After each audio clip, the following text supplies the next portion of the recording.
हरे कृष्णा। आज योगिनी एकादशी है, तो उसके बारे में मैं आपको कुछ बता रहा हूँ। ज़रा आप ध्यान से सुनिए। धर्मराज युधिष्ठिर ने पूछा, वासुदेव, आषाढ़ मास के कृष्ण पक्ष में जो एकादशी होती है उसका क्या नाम है? कृपया उसका वर्णन कीजिए। तो एकादशी होती है, उसका क्या नाम है? कृपया उसका वर्णन कीजिए। तो भगवान श्री कृष्ण बोले, नृपश्रेष्ठ आषाढ़ गुजरात महाराष्ट्र के अनुसार ज्येष्ठ मास के कृष्ण पक्ष की एकादशी का नाम योगिनी है और ये बड़े बड़े पापों का नाश करने वाली है। संसार सागर में डूबे हुए प्राणियों के लिए ये सनातन मौका का समान है। अलकापुरी के गिरिराज कुबेर सदा भगवान शिव की भक्ति में तत्पर रहने वाले उनका हेममाली नामक एक यज्ञ सेवक था जो पूजा के लिए फूल लाया करता था। हेममाली की पत्नी का नाम विशालाक्षी था।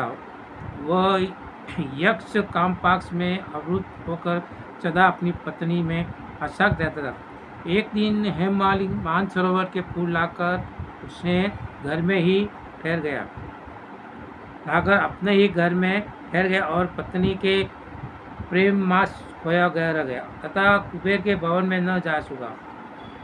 इस कुबेर मंदिर में बैठकर शिव का पूजन कर रहे थे तो उन्होंने दोपहर तक फूल आने की प्रतीक्षा की और जब पूजा का समय व्यक्त हो गया तो यक्षराज ने कपित होकर सेवकों को कहा, यक्षों, भ्राता हेममालिन क्यों नहीं आ रहा है? तो यक्षों ने कहा, राजन, यह तो पत्नी की कामना है, आसक्त हो घर में ही स्मरण कर रहा है। यह सुनकर कुबेर क्रोध में भर गए और तुरंत ही हेममालिनी को बुलवाया और वह आकर कुबेर के सामने खड़ा हो गया। उसे देखकर कुबेर ने बोले, ओ पापी, अरे दुष्ट, ओ दुराचारी, तूने भगवान की अवहेलना की है, अतः कोट से युक्त और अपनी उस प्रियतमा से युक्त हो इस स्थान से भ्रष्ट होकर यंत्र चला जाता। कुबेर ने ऐसा कहने पर वह उस स्थान से नीचे गिर गया और कोट से सारा शरीर पीड़ित था, परंतु शिव पूजा के प्रभाव से उसकी स्मरण शक्ति लुप्त नहीं हुई। इसके बाद तुरंत वह पर्वतों में स्थित मेरुगिरी के शिखर पर गया और वहां पर उसने मुनिवेश्वर मार्कंडेय के दर्शन हुए। पाप कर्म में यक्ष ने मुनि के चरणों में प्रणाम किया। मुनि मार्कंडेय ने उसे भय से कांपते देखकर कहा, तुझे कोढ़ के रोग से कैसे दबा लिया गया? तो यक्ष बोले, मुने, मैं कुबेर का अनुचर हेममालिन हूँ और मैं प्रतिदिन मानसरोवर से फूल लाकर शिव की पूजा के समय कुबेर को दिया जाता था। एक दिन पत्नी सेवा से सुख में फंस जाने के कारण मुझे समय का ज्ञान नहीं रहा और अतः राजा धीराज कुबेर ने कुपित होकर मुझे शाप दे दिया, जिससे मैं कोढ़ से आक्रांत होकर अपनी प्रियतमा से बिछुड़ गया। मुनिश्रेष्ठ संतों का चित्त स्वभाव प्रपाक में लगा रहता है। यह जानकर मुझ अपराधी के कर्तव्य का उपदेश दीजिए।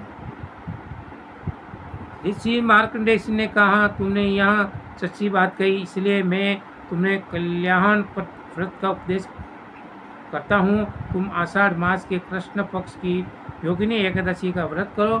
इसे व्रत के पुण्य से तुम्हारा कोढ़ नीचे ही दूर हो जाएगा। भगवान श्री कृष्ण कहते हैं, राजन, मार्कंडेय जी के उपदेश से उसने योगिनी एकादशी का व्रत किया है, से उसका कोढ़ दूर हो गया और उस उक्त व्रत का अनुष्ठान करने पर वह पूर्ण सुख हो गया।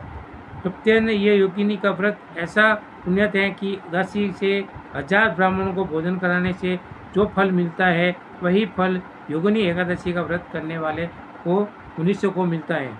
योगिनी महान पापों का शांत करने वाली है और ये महान पुण्य फूल देने वाली है। इस महात्म्य को पढ़ने और सुनने से मनुष्य सब पापों से मुक्त हो जाता है। कि हर एक मनुष्य को एकादशी का व्रत करना चाहिए, इससे हर पापों का नाश हो जाता है। हरे कृष्ण।